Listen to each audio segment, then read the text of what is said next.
Okay. Good evening, everyone. My name is Cynthia Loesch-Johnson, and I want to thank all of you for joining us for the Codman Square Neighborhood Council's monthly community meeting. This is the first meeting of the year. As you all know, we meet the first Wednesday of the month from 7 to 8:30 p.m., and we are meeting virtually until it is safe to return to the Great Hall and meet in person.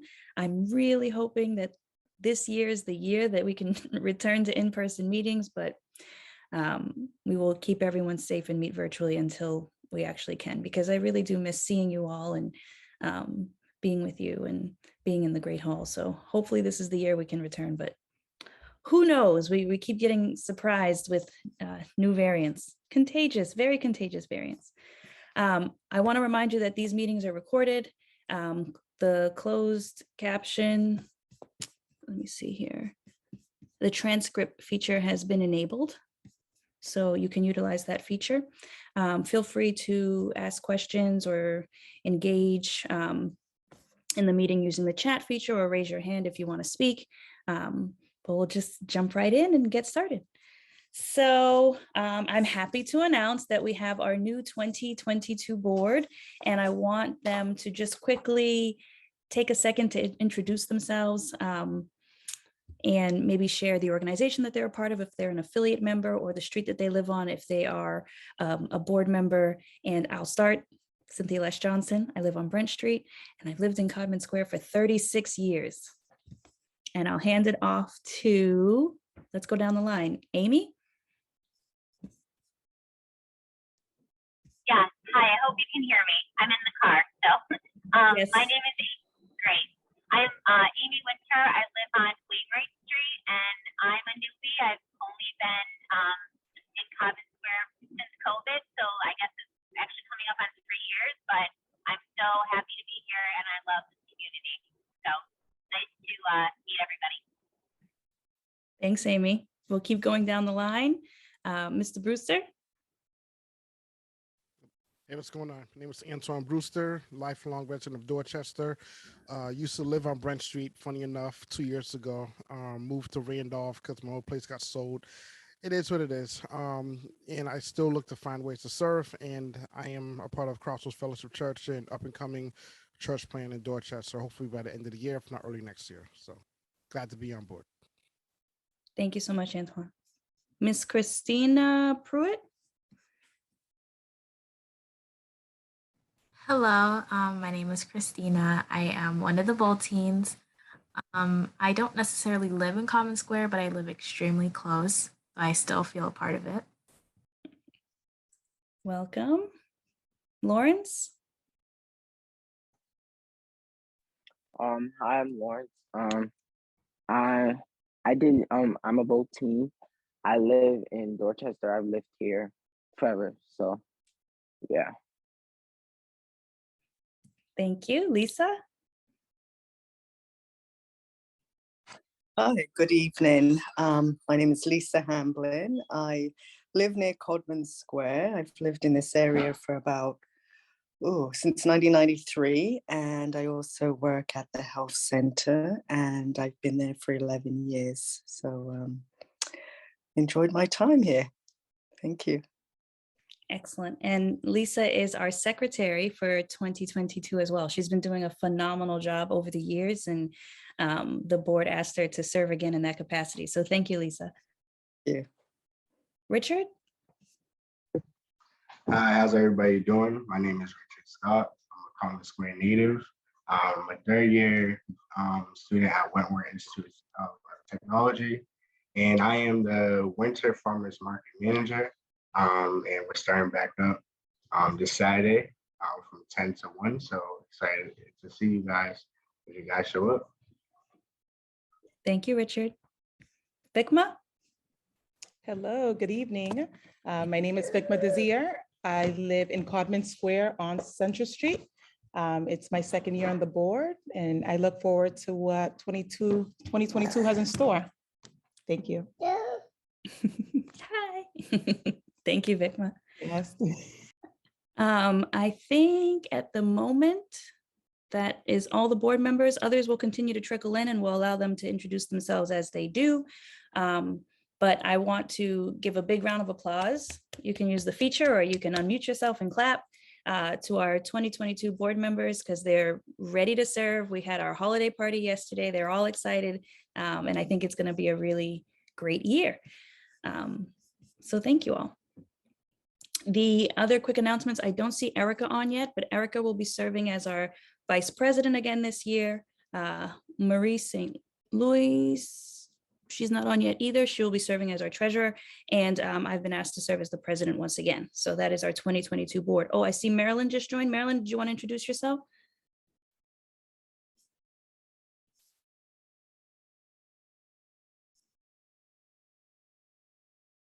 If not, I see Alphonse joined. Alphonse, did you want to introduce yourself?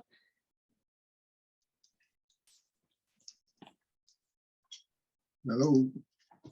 Hi, Alphonse. Hi, how are you? Just want to introduce yourself and say what church you're a part of? I'm Alphonse Knight. I'm part of Second Church in Dorchester.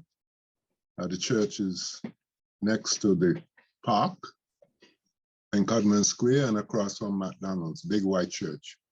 I've been there 30 years. Excellent. Thank you, Alphonse. And Marilyn, did you want to introduce yourself? Hi, I'm Marilyn Forman. I am an affiliate member to the Neighborhood Council Board, and I am from the Codman Square Neighborhood Development Corporation. Excellent.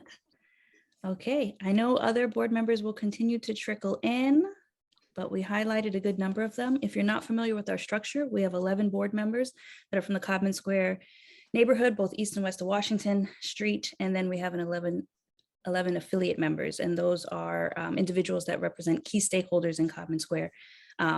Lisa shared she's at the Codman Square Health Center. Marilyn shared she's at the CDC. Alphonse shared Second Church. So we have different stakeholders that are instrumental in the community work that takes place in Codman Square. Great. Okay, so we will continue with the agenda. I don't see C3 or C11 on yet. So I will hand it off to Richard to talk about the Dorchester Winter Farmers Market. Great. Thank you, Cynthia. So like Cynthia said, my name is Richard Scott, and I am the Dorchester Winter Farmers Market Manager for 2022. So as you guys know, the market is organized by the Codman Square Neighborhood Council and the Codman Square Health Center. And usually it takes place indoors at the Great Hall. But last year we transitioned the market to 100% virtual due to the pandemic. And from there, it was a huge success. Farm fresh food was delivered to our Dorchester doorsteps, and we continue to bring fresh food to our community. So transition to this year, the market will be a hybrid model. The market will be a virtual with home delivery. And you can learn more, as Cynthia has just shared, the Dorchester Winter Farmers Market website. And there will be an outdoor pickup site at Sharman Station for those that want to purchase on site, or for those that want to come and pick up their own online orders on site.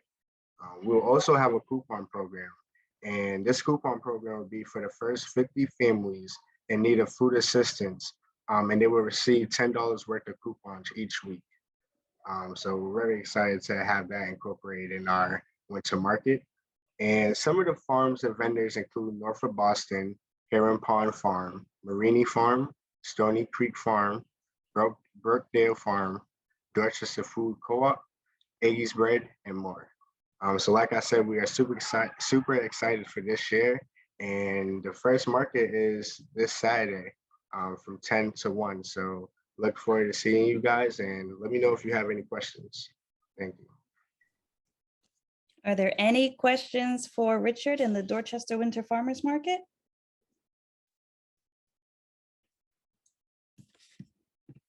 No? I'm super excited that we're able to have an in-person feature. It will be outdoors. It will be a very safe environment. We'll be providing masks, gloves, hand sanitizer, keeping everyone distanced safely. And of course, we'll be outdoors, so that's a big help. But if you're not comfortable, go online, order online. As Richard said, you could have your farm fresh food delivered to your doorstep, or you could have it deliver to the market and pick it up there, or you could just shop on site. So very exciting.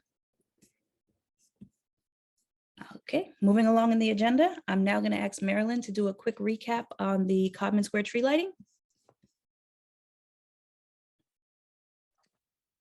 Okay, well, it was a pretty successful event. It was wonderful. I guess maybe because with the new mayor, it was kind of, we didn't know that we were going to have one, but it happened, and we had like 5 or 6 days to try to pull it together. And God was certainly on our side, and the little angels came, helped us out, and we had a very successful event. Many of our electeds and the mayor showed up, and our city councilor came, and it just was wonderful. I know that some of the newer liaisons that showed up, when they showed up, there were not many people there, and they were worried. And then all of a sudden, they just came out of every direction, and we had, I would say, at least a good maybe 100 folks there or more. So it was pretty successful. It was a beautiful day. People were able to walk away with sanitizers. They got to meet new people. They got to meet their new mayor. So it was a great day. Senator Collins. Yeah, I think you could see like some of the folks there in the pictures there. But it was, again, a beautiful, beautiful day on a short notice. But, you know, when God is with you, like, who can be against you? You know, it just was a wonderful, wonderful time. So thank you. If you were one that came out, thank you so much for participating. Yes, thank you, Marilyn. We were able to come together, many different civic groups. I just want to give quick shout outs to some of the organizations and groups that showed up and showed out that day. Of course, the Neighborhood Council, Community Improvement Association, Talbot Norfolk Triangle, Melville Park was out there. We had a DJ Wysham was there, the Neighborhood Development Corporation, the Codman Square Health Center. You could see some of the elected officials. Nick Collins is there, Rep. Holmes, Julia Mejia was there. Big shout out to the Mayor's Office of Neighborhood Services. Denise was phenomenal. She put a lot of work into making this a success with us. The Bold Teens, the list goes on. Thank you all. I think the mayor was very happy, and we all came together very quickly to make it a success. So any questions about that or for Marilyn? Oh, I forgot to mention like all of the baked goodies that the civic groups had contributed. It was really wonderful. They weren't packaged, they were baked. They made them with love. So that was very sweet and different. It was nice. So yeah, Hey, again, Marilyn, a don't beautiful forget day. the eggnog. The Oh, eggnog. yeah, and the eggnog. That's right. We were able even to pull off getting a few gallons of eggnog that were donated from Hood. So that was nice too. We had hot cider, we had hot chocolate. It was a beautiful day. Did I tell you that it was a beautiful day already? Yeah, it was a beautiful, beautiful day. Wonderful. Thank you, Marilyn. Thank you. Thank you guys for making that happen, by the way. It was awesome. I had a great time. Yes, thank you for all that. And that was your first Codman Square tree lighting. Yeah, so I was kind of nervous, but like Marilyn. Yeah, she was. We made her a believer. Yes, it was awesome. I loved it. It Yes, was fun. I appreciate it. Good. Well, we'll be ready for next year. Okay, moving along in the agenda, we have our new 2022 Bold Teens. So I'm going to hand it off to Richard and the teens to just allow them to introduce themselves. I'll hand it off to Kristina. Hello, as I said before, I am Kristina, and I am one of the Bold Teens. So over the summer, I helped manage the Common Square Farmers Market, and I enjoy just giving out to the community, seeing the community come together, and seeing many happy faces. This winter, I'll be helping with the Dorchester Winter Farmers Market and working to bring healthier food options to the community. I invite you to take our survey to share what you would like to see in the Common Square Merchants District by using this link, which I will drop in the chat. Thank you, Kristina. Just to add on, I just added the merchant survey into the chat just so everyone could take some time out just to fill it out if you haven't already. Great. Any other bold teams? Hi, I'm Lawrence. I'm also a boat team, and I also did the summer farmers market. I'll be helping with the winter one too. Yeah.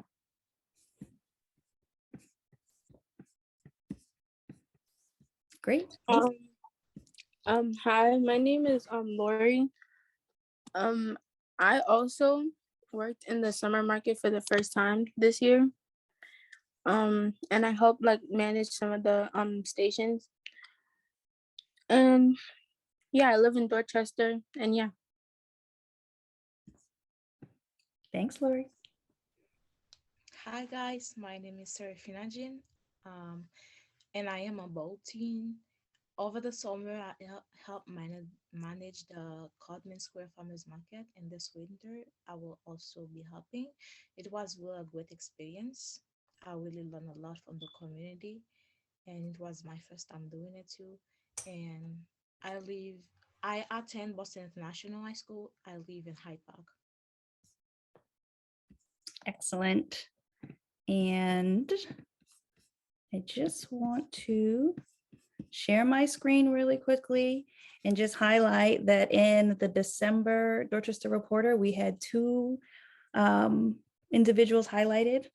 Brianna is a former bold teen and Kristina is a current bold teen. And so I just want to thank you all for all of the hard work that you guys continue to do year after year after year. It's really made a difference in the Codman Square community.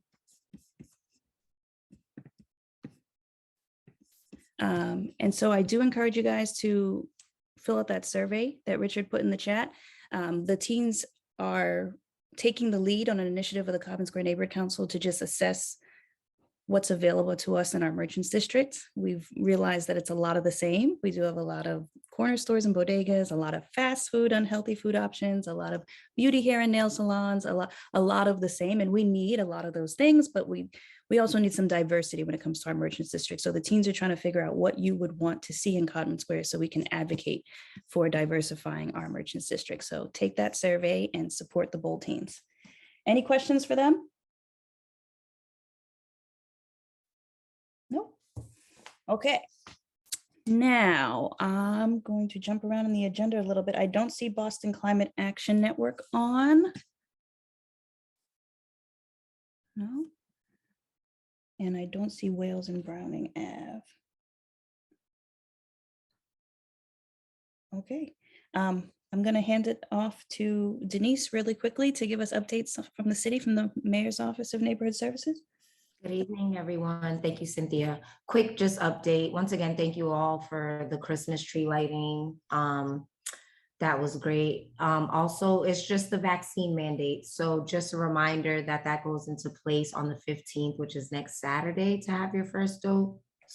I'll also drop some information in the chat for you guys with links so you guys can see all the flyers in different languages. Cynthia, I will also give that over to you so we can just push that out into the community, Marilyn.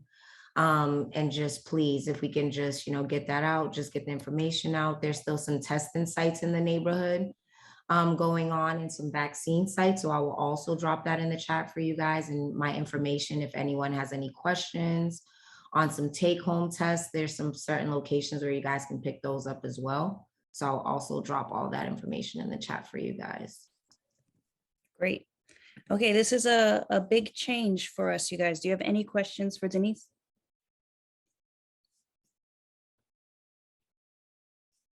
Is everyone ready for January 15th? No, that's it. Denise, do you mind telling folks what the vaccine mandate means?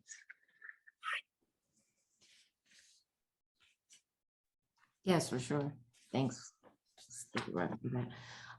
So as far as on the 15th, I just want to pull this up so I'm giving everyone the proper information. Give me 1 second. Sorry, I didn't mean to put you on the spot. I didn't mean to do that. I thought you know. So I can know that the big things are. Okay, okay. Go on, Brian. I got my city councilor on the phone. I'm getting off. Go. So as of January 15th, everyone, well, the vaccine mandate applies to fitness centers, sitting, eating areas where you have to show your ID, and I believe entertainment as well. Quote me, I'm not 100% sure about entertainment, but definitely fitness centers. Correct with entertainment as well, Brian. Okay. So as of Saturday, January 15th, individuals 18 and older must show proof that they have received 1 dose of a vaccine. And then on Tuesday, February 15th, individuals 12 and older must show proof that they're fully vaccinated. And then on March 1st, children between the ages of 5 to 11 must show proof of 1 dose of vaccine. And then on May 1st, children ages 5 and older must show that they're fully vaccinated.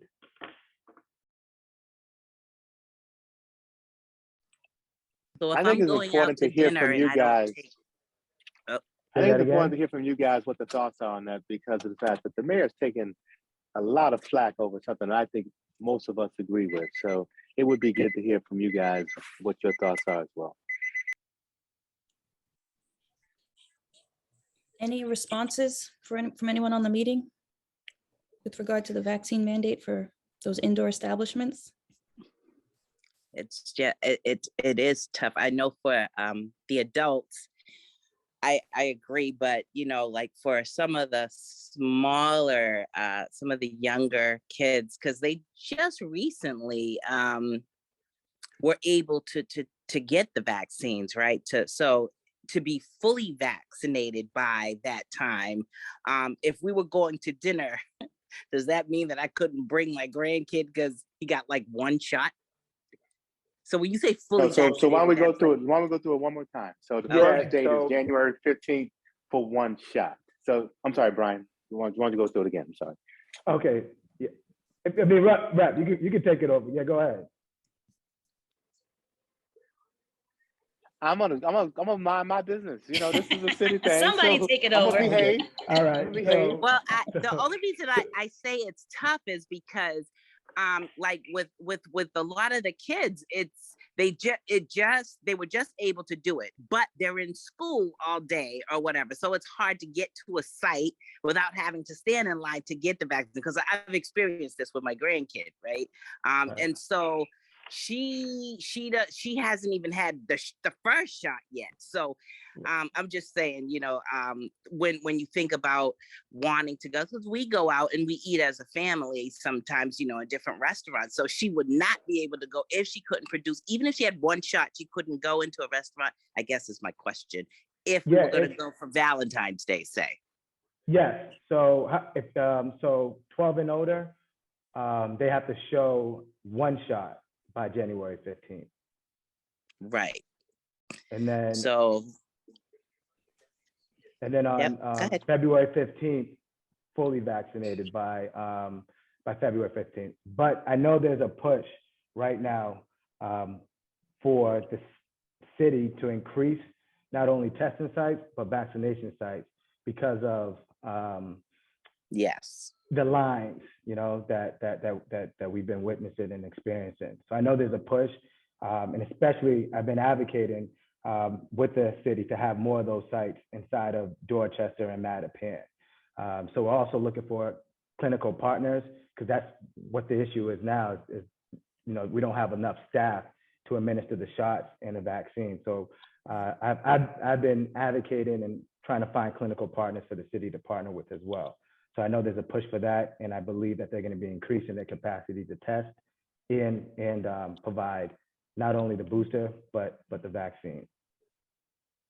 Mm-hmm. And also, if anyone is interested in hosting a mobile vaccination site, I know Whittier Medical, right? I've done work with them, hosting pop-up clinics throughout our district. So if anyone's interested in hosting a pop-up vaccine site, I've worked closely with Whittier, and we could bring that to any location as long as it has running water and I believe 2 rooms. And I could send that in 2 rooms, 1 for watching, you know, when they get the shot, and then 1 for administering the shot. And I could send you guys the list on what their requirements are to do a pop-up vaccine if anyone is interested. That's really I will exciting. speak to my pastor at Second Church. You heard that, Councilor Worrell? Alphonse Yeah. is going to check in with Second Church. Awesome. Yeah. And then I'll put in my contact information in the chat so that we can connect. So we were wondering if there are any resources like that for mobile vaccination, like on a truck, because we'd love to have something like that at the farmers market that's outdoors. We do partner with the Epiphany, so maybe we can work something out where we're doing it inside at the Epiphany, but I don't know, because it's a school, if that's something that, you know, they'd want to do. But yeah, let me check with Whittier Medical, and I'll get back in touch with The you. one mobile place that we can also check with too is Black Boston COVID. So we can see Right. what Diane and that group can get over to. So we can try that one as well. that would be great. Okay. Can I also just add one thing, Cynthia, that just one last thing to check into. So again, and this is with the little ones, the babies and what have you. Now in the daycares are having to close because parents are testing positive. The little ones, the babies now, 3-year-old, 2-year-old, 1-year-old, they are also testing positive. And so before they can re-enter the daycare, they have to be tested again. And we know what the lines are like, but we're talking about babies. So is there anything that we could do to consider the babies? And I mean, you can't even schedule an appointment for them. They have to go stand on a line somewhere just to be tested, not for vaccine, to be tested. So I think that's something also that needs to be looked into, and made spaces being made available for that population, those little people. Yeah. No, that's a great point. And I have a list of questions that I plan on asking the administration. So I'll put that to my list of questions. That's a great issue, and I'm glad you brought it up, because the first time anyone brought that up to me. So I'll definitely make sure to figure out there's a way to, prioritize the babies.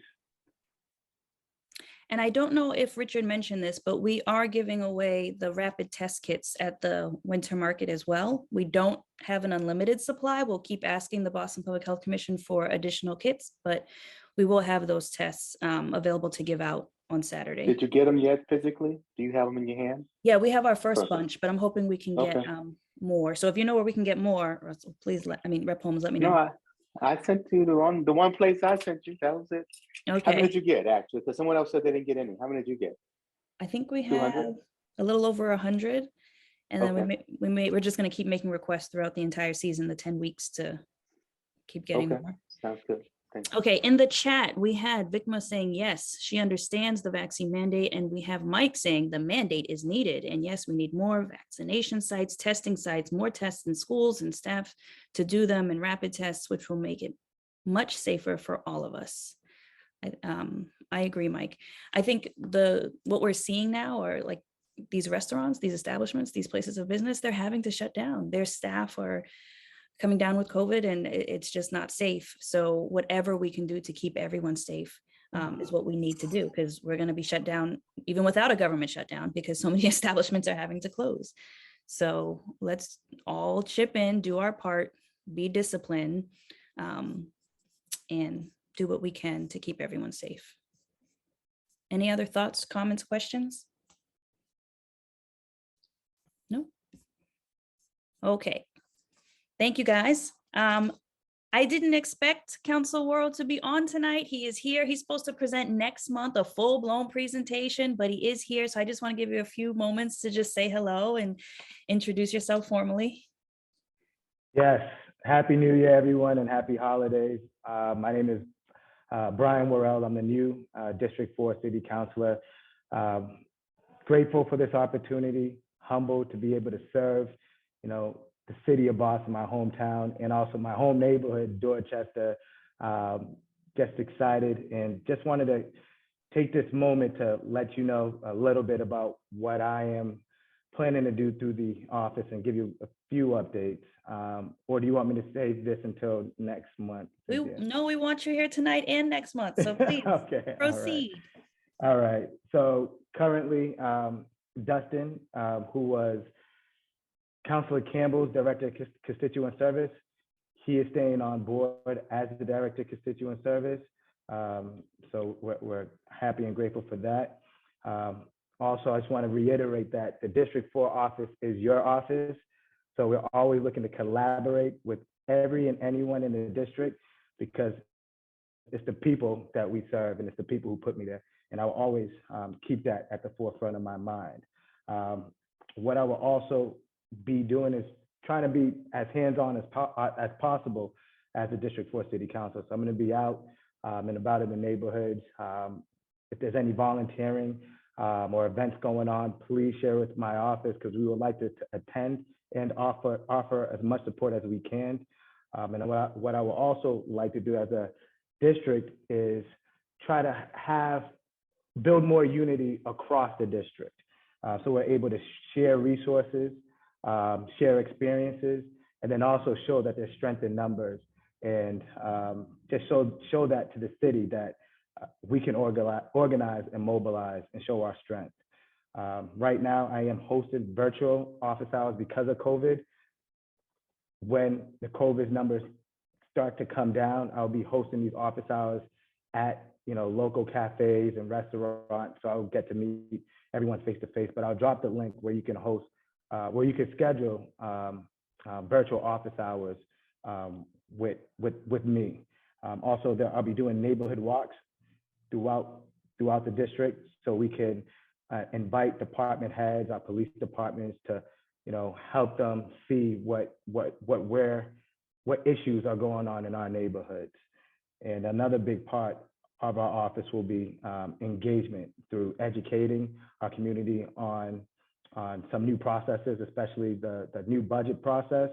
So I'll look into have that happen and seeing if I could bring more hearings to increase the civic engagement that we're looking to push forward inside of the district. My 3 policy agendas will be education, economics, which includes small businesses and jobs, and also housing, home ownership opportunities and affordable housing. But at the forefront right now, what we're dealing with is COVID. So I want to make sure that we have enough information with our small businesses and to our parents and to our students about COVID and the assistance that are out there. So right now I'm talking to the small business department of the administration on what resources are out there, and seeing if they could team up with ONS and with the outreach to educate our small business owners on the resources, grants, information that's out there to help them get through this surge. But I'm here, for you. So if you have any questions, I'm here to answer any questions that you may have, and I'll put my information in the chat.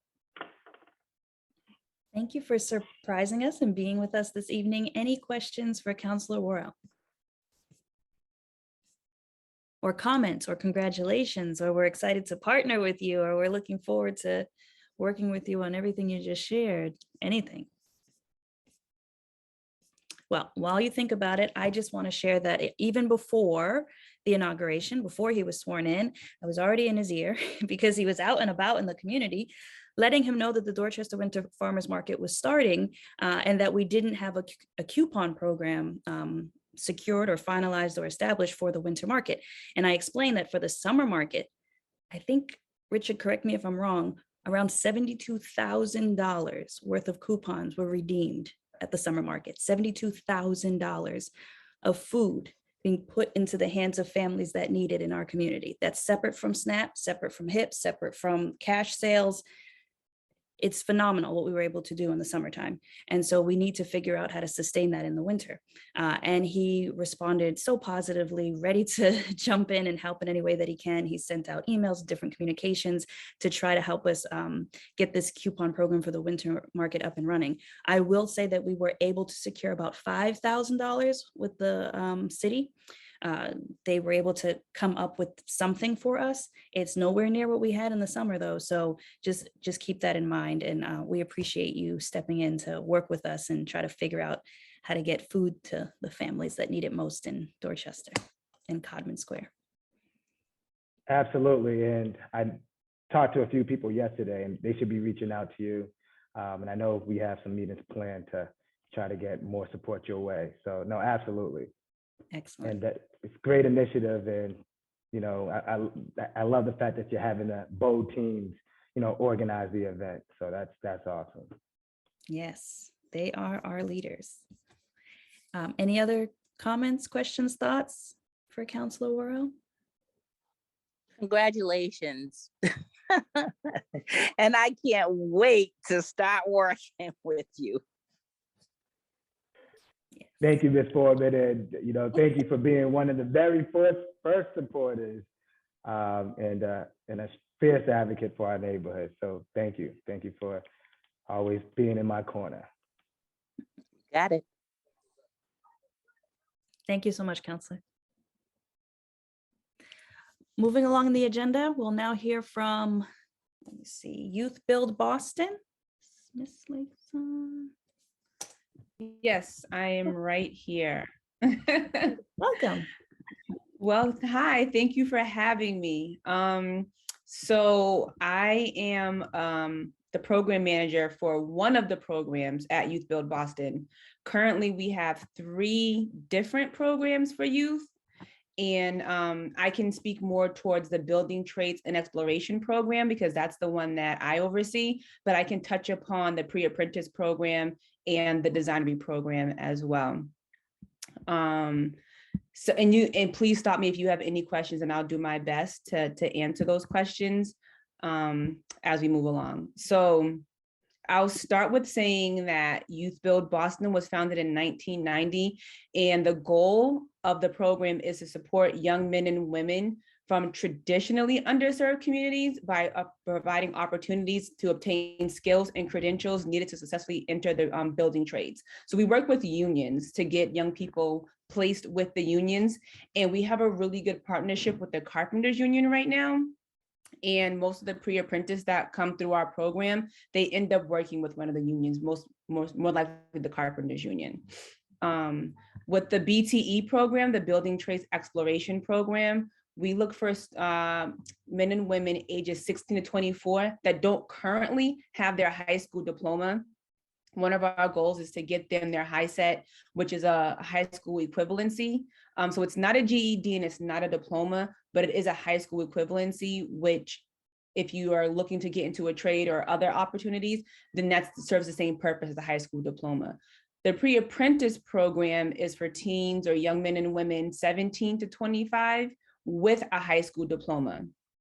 So they're coming in, completing high school, wanting to get into the union, but they need a little bit of those soft skills. So we do framing, and we have other partners with Suffolk Construction, and we get them placed on different types of projects throughout their time at Youth Build. And then the other program we have is an after-school program called the Designery. And there they're working to explore different designery projects with architecture and BIM, which is like building instruction modeling. That's another program. So but if you have questions, please feel free to ask me. And if I don't have the answer, I can definitely find it out for you. So Youth Build Boston is a nonprofit, and we have built homes in the past, affordable homes in the city, where once we're done building, then we can actually see how families get to then go and purchase those homes. And it's been really fulfilling to the students, because they're all from Boston mostly, to see like, okay, we've completed this house from beginning to end, and now we're able to hand it off to the city, and they're able to provide this home for another family that's from the city of Boston. So with the pre-apprentice program, it's a 15-week program. We do pay a bi-weekly stipend. Some of the credentials that you'll earn with the pre-apprentice program is the OSHA 10 certificate, and you can't get on a job site without an OSHA 10 certificate. You get first aid and CPR training, field training, and life skills. And some of the life skills that we offer are financial literacy, construction drawing, and construction administration. With the BTE program, you're gonna earn, it's a 6 to 9 month program, and you still will earn a bi-weekly stipend. You earn your HiSET, your OSHA 10, your first aid, and you get NCCER certification. which is just another type of construction certification, but it's important to have if, again, you're planning on going into the trades. I know we're kind of heavy on the unions and the trades, but with BTE, we do offer different pathways so that you're able to kind of explore what you want to do. That's why our program is heavily focused on life skills. We do resume writing and professional development along with the financial literacy. And we try to get you exposed to different fields and help you maybe get a job while you're in the program. So you're doing more than one thing. And with the designery, it's a 12-week after school program. So most of the students in designery are current high school students. And the students develop skills to produce basic design projects through design thinking, concept development, graphic representation, model making, and they work with different softwares as AutoCAD and Google SketchUp. I use Google SketchUp a few times and it's really fun. So if anyone's interested in doing different things with architecture, the designery program is really fun. And that's really, I don't want to overwhelm anybody with anything. So are there any questions?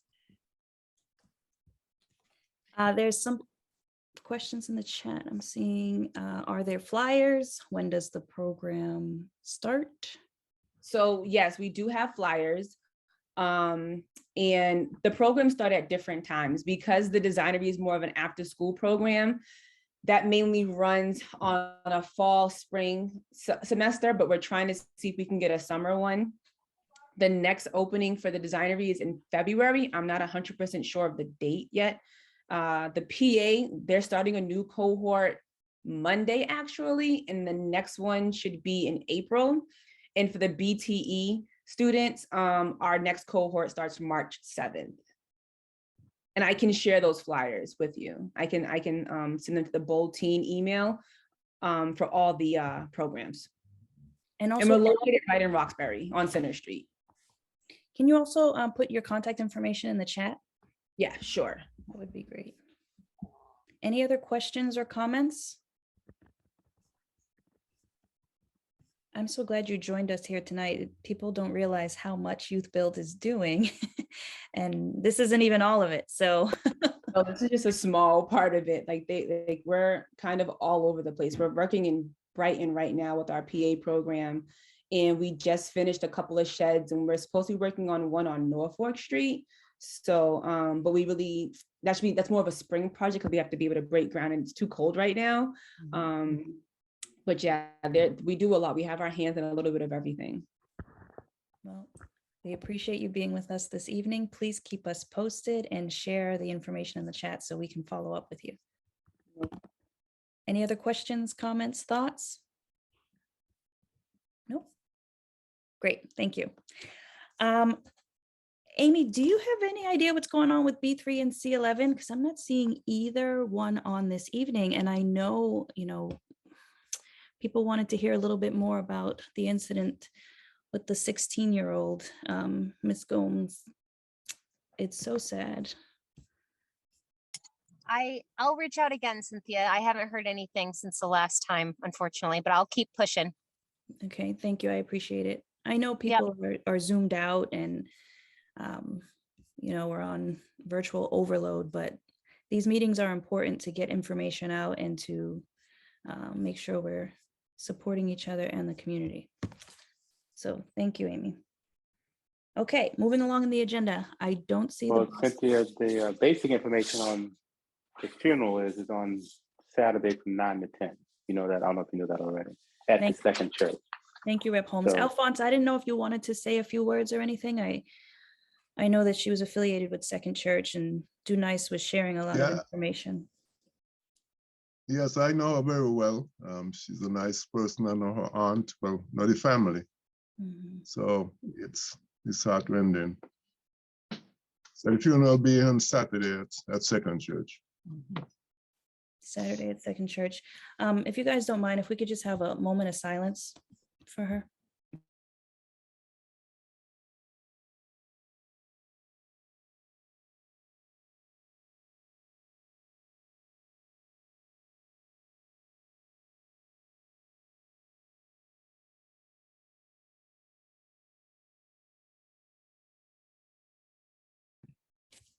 Thank you. 16 is just too young, and this is right in our neighborhood. It's very sad. So we'll check in with the police districts and see what information they have and keep everyone posted. But thank you, guys. If Boston Climate Action is not on, I am going to hand it off to State Representative Russell Holmes. Excellent. I'm not used to got my papers out normally because I'm thinking I got plenty of time to mess around. Good evening, everyone. I want to start with where the young lady just left off on Youth Build. Another, very good program, but wanted to just continue to just remind folks that for so long, the unions were not an opportunity for people of color.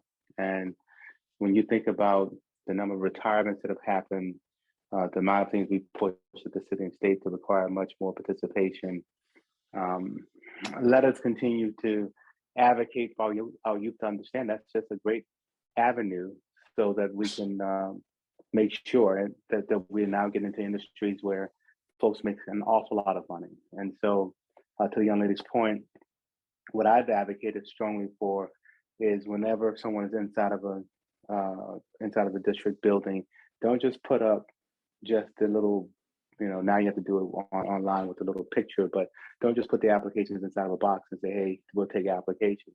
Know that when people show up in the district, they probably don't have the OSHA certification. And so have things in place already that you're going to not just say, okay, you're going to push back and say, well, you don't have your OSHA certification, so we're not going to hire you. No, have some accommodations in your plans that you will make sure that you can train these people to go with the OSHA certification, because it actually isn't for like 40 hours or something to make sure you go through the class. So thank Youth Bill for doing that. But that just reminded me of another program that I have that's called Work 2. So don't know if you guys know about this, but this was if you think about what Tropical Foods is today, there was a place, Tropical Foods in the old Tropical Foods building. There's something called Workforce Opportunity Resource Center, where folks who are entering the industry, in the industry, or looking to get more certifications by being in the industry and looking for jobs, you can go and in the old Tropical Food site, you can go and you can try to, or not try, but you can get information about how to get trained, how to get more certifications. The young lady there, they opened it up, me, the governor, China, all of us, I think about 2 weeks ago or so. But it's just a great resource for folks who want to get in the industry or who are in the industry to try to go and find jobs. So it's called Work 2 is what it's called. I don't know if you can see that very well. Her name is Katrina Conrad, and the telephone number there is 617-238-7081. But she's the resource person there. She's a full-time person there who's trying their best also on that side to, make sure that we're getting things done for the industry. Second, I want to talk about is, again, I covered redistricting a little bit last month, the month before, but I keep bringing it home because really as a country, the fight that's happening between the Democratic Party and Republican Party, and so much of it was happening around voter rights. Just know that here in the Commonwealth, we have been the exact opposite of what you're seeing happening in the Floridas, the Texas, the North Carolinas, and things of that nature. But for those who don't know, again, we're in the House and the Senate. Every 10 years, we take the census, and the year after that, we create all the new rep districts, all the Senate districts, and all the congressional districts. And then Councilor Worrell and the team, I'm pretty certain that Councilor Royal is going to be the head of the redistricting, but we'll see what actually happens in the next couple of weeks.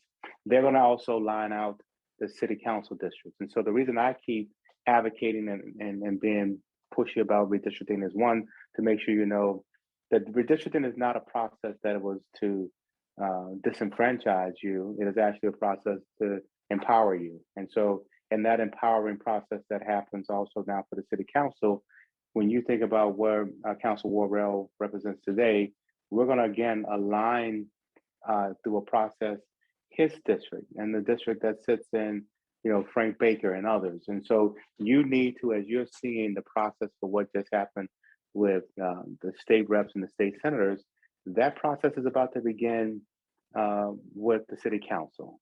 And so what we're going to look to do again is something very similar as what I was saying before.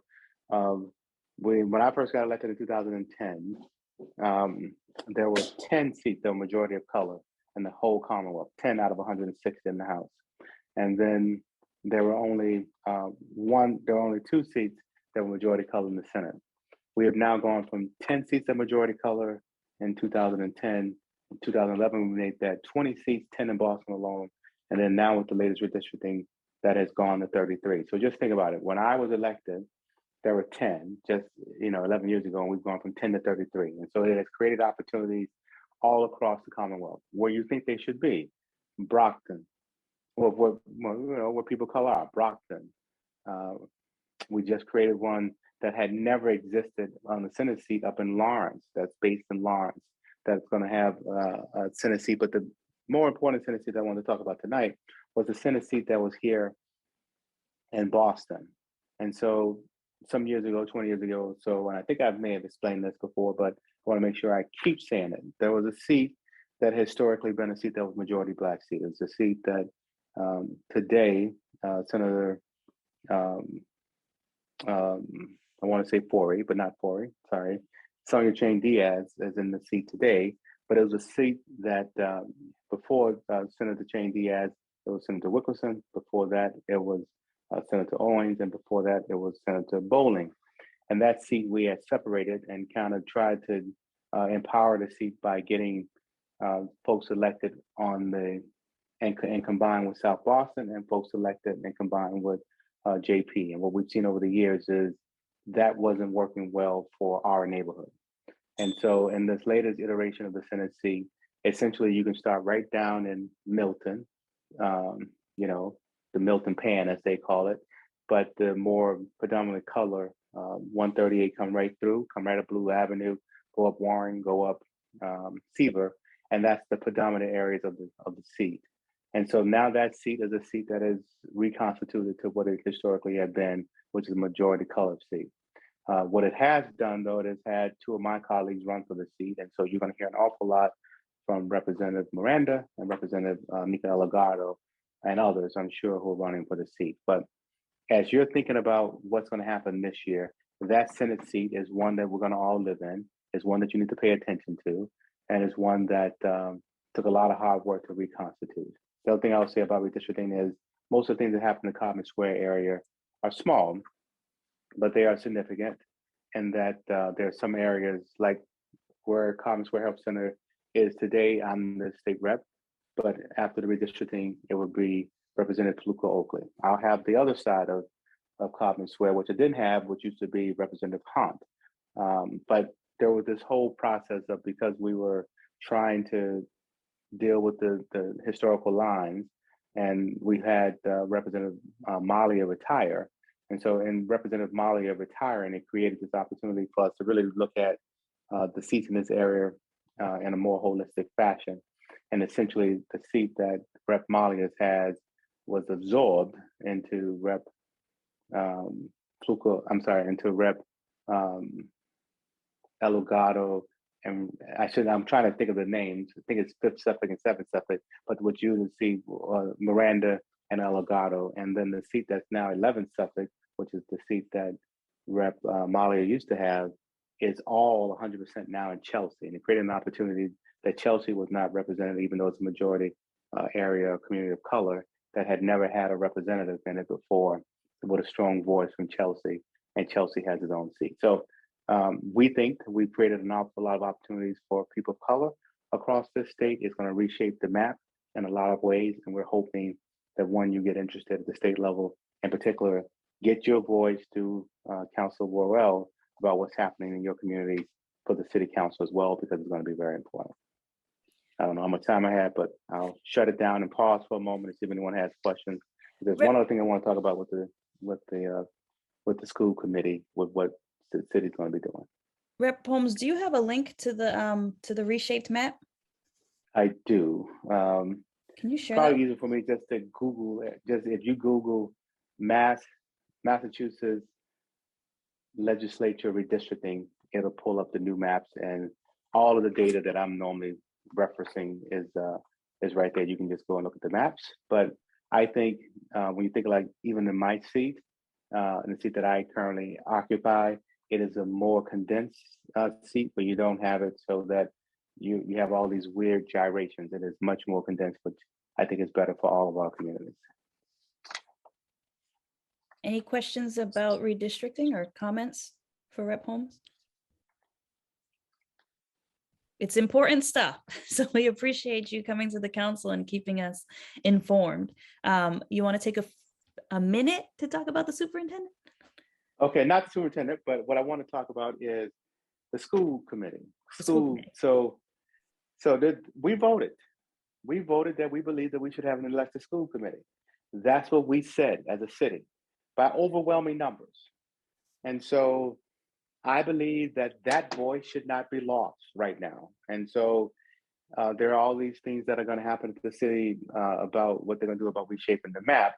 And there's going to be this conversation, should we have a hybrid school committee or should we have an elected school committee? We as a city, you asked us and we said we want an elected school committee. We are the only city or state that has it. Rep, tell us why you're stressing this point. Like, why are you stressing that we voted, and like, why are you stressing that? I'm stressing it because of the fact that we should listen to the people, and we shouldn't just be saying, hey, all the politics. So here's what happens historically with why we've said we don't need an elected school committee. Because of the fact that people say, hey, if you have an elected school committee, all it does is create opportunities for basically people to run against Brian, run against whomever, because of the fact that, you know, it's just all about elections. But the power should be with us. It should not just be so today we appoint, the mayor appoints the entire school committee. And so we have to ask ourselves, is it good for us to be the only state? Okay, Brian wanted me to say it wasn't non-binding. That's why I'm stressing it, of course. So thank you, Councilor, for making sure I know what you were asking. So what happened was when we made the vote wasn't something that we have to do. The vote was a non-binding vote, which meant that it was something that basically was, hey, what's our opinion about whether or not we should have a school committee? Had it been something that was binding, something that we had to do, then the mayor and the city council would have had to go and do it. So now the city council is going to begin a process, which I'm going to hand it back over to Brian, but they're going to begin a process about how do we execute this, and then how do we have a conversation that eventually comes over some legislation that the mayor signs. And so I believe that all of us should be very vocal about the fact that you asked us a question, it's not binding, and we believe you should move in this direction because of the fact that obviously this was a conversation that was being had at the mayor, as a part of the mayor election.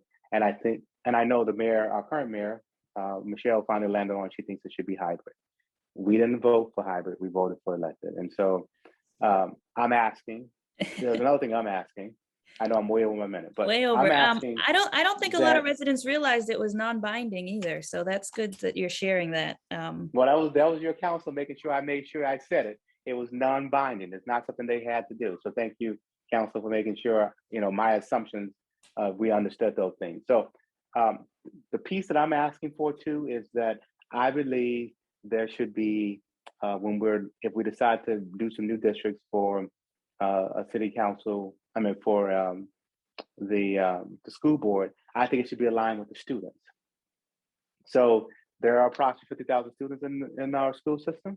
I think we should, literally, I don't think it's legal right now, but figure out a way to have a scatter plot that says, hey, the folks who we want to hear from when you reshape these districts should be aligned by our students, not just, hey, let's go take a map and figure out, hey, what are all the 9 city council districts and then just align them to those. No, those are not where all our students are. You already know 80% of the students are Black and Hispanic. No, let's make sure that they have the appropriate voice. As we're the ones sending our kids to these schools, let's make sure our voice is appropriately heard. So I'll jump off my soapbox. Thank you. You know, I can always talk the rest of the whole meeting, I know. And then we gave you a lot of time this month. So we're starting the new year off. I appreciate it.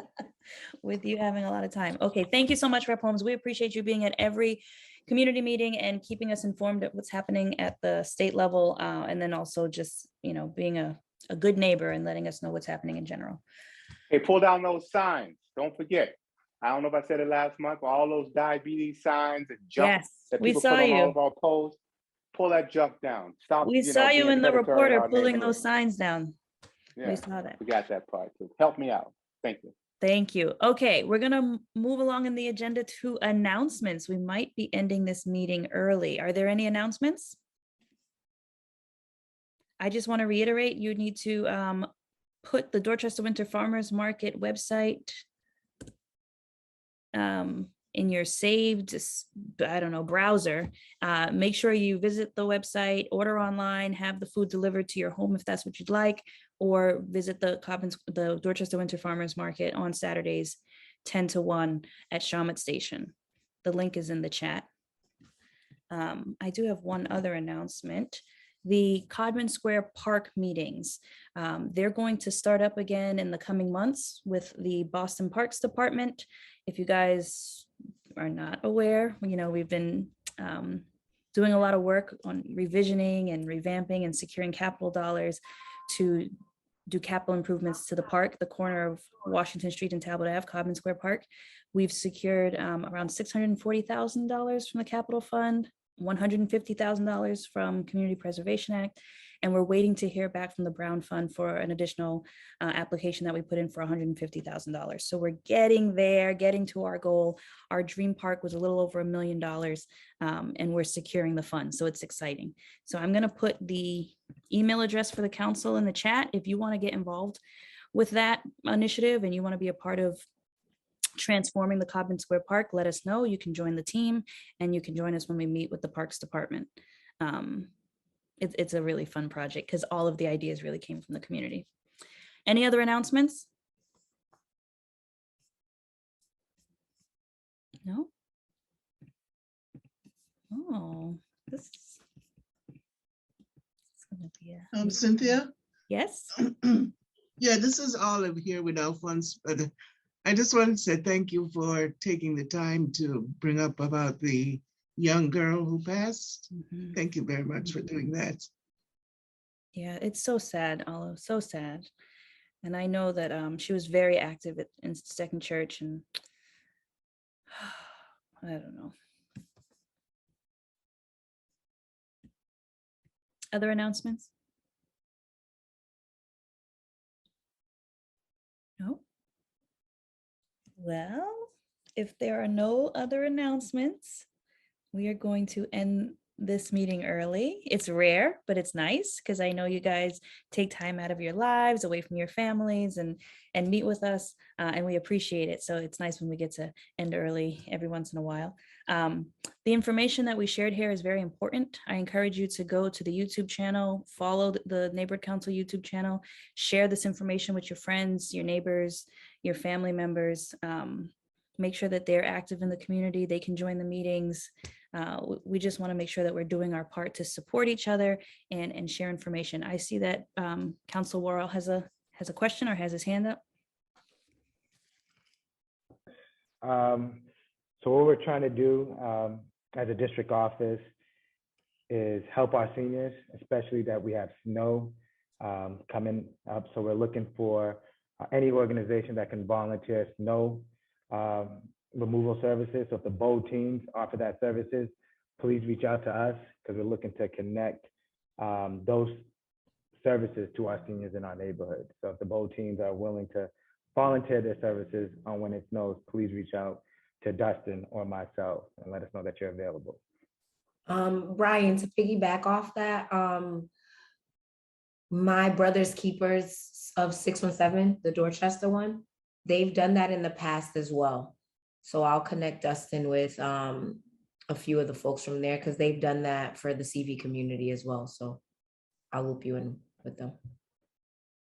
Awesome, thank you for that. Of course. Great. Other comments, questions, thoughts, closing remarks? Okay, I'll end with this. It's been a rough year, almost 2 years now with the pandemic. We've lost loved ones. We've had to change the way that we live and function and interact with each other.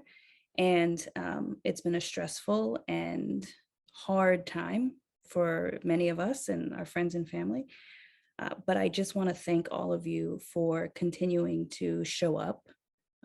We've figured out ways to continue to meet, to continue to serve, to continue to help our young people, our seniors, and everyone in between.